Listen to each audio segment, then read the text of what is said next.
FIFA ലോകകപ്പിൽ വിജയത്തോടെ തുടങ്ങാനിറങ്ങിയ പോർച്ചുഗലിന് സമനിലക്കുരുക്ക് 56 വർഷത്തെ ഇടവേളയ്ക്ക് ശേഷം ലോകകപ്പ് കളിച്ച ഡിയർ കോങ്കോ പോർച്ചുഗലിനെ 1-1 സമനിലയിൽ തളച്ചു. ലോകകപ്പിലെ ആദ്യ ഗോളും ആദ്യ പോയിന്റും നേടി കോങ്കോ ചരിത്രം എഴുതുകയും ചെയ്തു.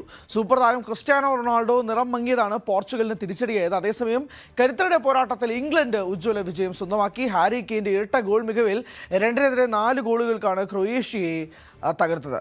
എൽദോ ഉണ്ട് വിശദാംശങ്ങളുമായി. എൽദോ, ആദ്യം പോർച്ചുഗലിന്റെ മത്സരത്തിലേക്ക് വരുമ്പോഴേക്കും റൊണാൾഡോ ഫ്രെയിമിൽ പോലും ഇല്ലാതിരുന്ന സാഹചര്യം. രണ്ടാം പകുതിയിൽ 2-3 അവസരങ്ങളൊക്കെ കിട്ടി, അതും ഹാഫ് ചാൻസസ് ആയിരുന്നു. അത് റൊണാൾഡോ ആരാധകരെ സംബന്ധിച്ചിടത്തോളം ഉണ്ടാക്കുന്ന ക്ഷീണം ചെറുതല്ല, പ്രത്യേകിച്ച് കഴിഞ്ഞ മത്സരത്തിൽ മെസ്സിക്ക് ഹാട്രിക്കും കൂടെ കിട്ടിയിരുന്ന സാഹചര്യത്തിൽ. ലയണൽ മെസ്സിയും എംബാപ്പയും തകർത്ത് വാരിയ ഒരു ലോകകപ്പിന് ആദ്യ മത്സരത്തിലാണ് ക്രിസ്ത്യാനോ റൊണാൾഡോ ഇങ്ങനെ നിറമങ്ങിപ്പോയത് എന്നുള്ളതാണ് പ്രധാനപ്പെട്ട കാര്യം. 67-71 മിനിറ്റുകളിൽ ഏറെക്കുറെ ഗോളെന്നുറപ്പിക്കാൻ സാധിക്കുന്ന വിധത്തിൽ ക്രിസ്ത്യാനോ റൊണാൾഡോയെ പോലുള്ള ഒരു താരത്തിന് ഹാഫ് ചാൻസസ്, അത് പകുതി അവസരങ്ങൾ പോലും അർദ്ധാവസരങ്ങൾ പോലും ഗോളാക്കി മാറ്റുന്നതിൽ ഗംഭീരമാക്കുന്ന റൊണാൾഡോ പക്ഷേ ഇന്നലെ അതിൻ്റെ 7 അയലത്തുണ്ടായിരുന്നില്ല എന്നുള്ളതാണ്. ഈ പോർച്ചുഗലിനെ സംബന്ധിച്ച് ക്രിസ്ത്യാനോ റൊണാൾഡോയുടെ ഫോമില്ലായ്മ, അതിനേക്കാൾ ഉപരി മിഡ്ഫീൽഡ്, യൂറോപ്യൻ ഫുട്ബോളിലെ ഇപ്പോഴത്തെ ഫോം പരിശോധിച്ചാൽ ഏറ്റവും മികച്ച മിഡ്ഫീൽഡ് പോർച്ചുഗലിൻ്റെ ഇതാണ് എന്ന് വാഴ്ത്തപ്പെട്ടിരുന്നു. പക്ഷേ ഇന്നലെ ബ്രൂണോ ഫെർണാണ്ടസിൻ്റെ നിറമങ്ങിപ്പോകുന്ന സാഹചര്യം, ബ്രൂണോ ഫെർണാണ്ടസ് പ്രതീക്ഷിക്കുന്ന തരത്തിൽ ഒരു മിഡ്ഫീൽഡ് എഞ്ചിനായി വർത്തിക്കാത്തതാണ് ഏറ്റവും വലിയ തിരിച്ചടിയായത് പോർച്ചുഗലിന്. കാര്യമായി മുൻവേറ്റത്തിലേക്ക് പന്തെത്തിക്കാൻ അവർക്ക് സാധിക്കാതെ പോയി മിഡ്ഫീൽഡർമാർക്ക്. അതാണ് പോർച്ചുഗലിൻ്റെ പതിവ് കളിശൈലി തന്നെ മാറ്റിക്കൊണ്ടാണ് ഇന്നലെ കോങ്കോയ്ക്കെതിരെ കളിക്കാൻ ഇറങ്ങിയത്. കോങ്കോ ആവട്ടെ ചരിത്രം എഴുതുകയായിരുന്നു. ലോകകപ്പിൽ ആദ്യമായി അവർ ഗോൾ നേടി, ആദ്യമായി അവർ പോയിന്റ് സ്വന്തമാക്കി. അങ്ങനെ പോർച്ചുഗലിനെതിരെ, ക്രിസ്ത്യാനോ റൊണാൾഡോയുടെ പോർച്ചുഗലിനെതിരെ അവർ ഒരു പോയിന്റ് നേടി സമനില പിടിച്ചു എന്നുള്ളതാണ്. ഇനി ഈ മത്സരത്തിന്റെ ഗോൾ ടൈം നോക്കിയാൽ ആദ്യം തന്നെ പോർച്ചുഗലിന്റെ ആക്രമണത്തോടു കൂടിയാണ് തുടങ്ങിയത്. പോർച്ചുഗലിന്റെ ആക്രമണത്തിൽ ആദ്യം കോങ്കോ ഭയക്കുകയും ചെയ്തു. അത് തന്നെ മുതലെടുത്ത് പോർച്ചുഗൽ വളരെ വേഗത്തിൽ 5-ാം മിനിറ്റിൽ തന്നെ അവർ സ്കോർ ചെയ്യുകയും ചെയ്തതാണ്.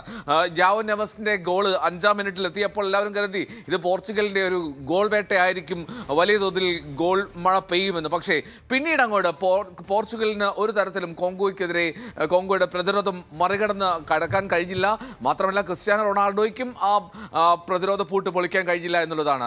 ഞാൻ നേരത്തെ സൂചിപ്പിച്ച 67-73 മിനിറ്റുകളിൽ റൊണാൾഡോയുടെ ഷോട്ട് പോസ്റ്റിന് മുകളിലൂടെ പറന്നു പോകുന്ന കാഴ്ചയായിരുന്നു. അത്രമാത്രം സുപരിചിതമല്ല റൊണാൾഡോയുടെ ഭാഗത്തു നിന്നും അങ്ങനെ ക്ലിനിക്കലായി ഫിനിഷ് ചെയ്യുന്ന റൊണാൾഡോയുടെ ഭാഗത്തു നിന്നും അങ്ങനെ ഒരു പോരാട്ടം. ഇനി രണ്ടാം മത്സരത്തിലേക്ക് എത്തിക്കഴിഞ്ഞാൽ ഏറ്റവും ആവേശകരമായിട്ടുള്ള പോരാട്ടം അവിടെയായിരുന്നു.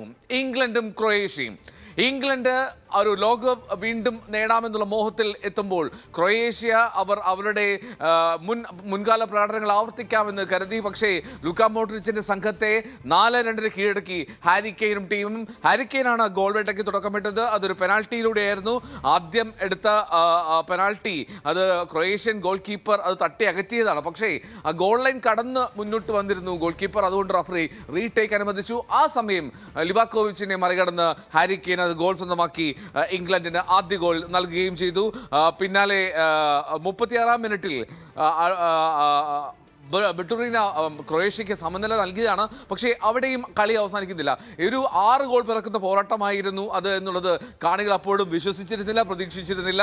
42-ാം മിനിറ്റിൽ ഹാരി കെയ്ൻ തന്നെ ഇംഗ്ലണ്ടിൻ്റെ ലീഡ് ഉയർത്തുകയും ചെയ്തു. പക്ഷേ ഇഞ്ചുറി ടൈമിൽ, ആദ്യ പകുതിയിലെ ആഡ് ഓൺ ടൈമിൽ ക്രൊയേഷ്യ വീണ്ടും സമനില പിടിക്കുന്നു. അവിടെ മൂസ ഗോൾ നേടുകയാണ്. അങ്ങനെ ഒപ്പത്തിനൊപ്പമുള്ള പോരാട്ടമായി പ്രതീക്ഷിച്ചു രണ്ടാം പകുതിയിൽ ഇംഗ്ലണ്ട് കസറിയപ്പോൾ അവിടെ റാഷ്ഫോർഡ് 85-ാം മിനിറ്റിലും ജൂഡ് ബെല്ലിംഗാം 47-ാം മിനിറ്റിലും ഇംഗ്ലണ്ടിന് വേണ്ടി സ്കോർ ചെയ്തു. അങ്ങനെ ഒരു ഗോൾ മഴ പെയ്ത 6 ഗോളുകൾ പിറന്ന മത്സരത്തിൽ ഇംഗ്ലണ്ട് ക്രൊയേഷ്യയെ തകർത്താണ് ഗംഭീരമായിട്ടുള്ള തുടക്കമിട്ടത്. ലോകകപ്പിൽ തൊട്ടു മുമ്പ് നടന്ന ഘാന-പനാമ മത്സരത്തിൽ ഘാന എതിരില്ലാത്തൊരു ഗോളിന് ജയിക്കുകയും ചെയ്തു. ഹാരി, ഇംഗ്ലണ്ട് ആരാധകരാണെങ്കിൽ നിങ്ങൾക്ക് ഏറ്റവും സന്തോഷമുള്ള ദിവസമായിരിക്കും. ഹാരി കെയ്നും ജൂഡ് ബെല്ലിംഗാമും സബ്ബായിട്ട് വന്ന മാർക്കസ് റാഷ്ഫോർഡും ഒക്കെ ഗോൾ അടിച്ച ഒരു ദിവസം. അങ്ങനെ 4-2 ഇംഗ്ലണ്ട് ജയിക്കുകയും ചെയ്തു. എൽദോ ആണ് വിശദാംശങ്ങൾ നൽകിയത്.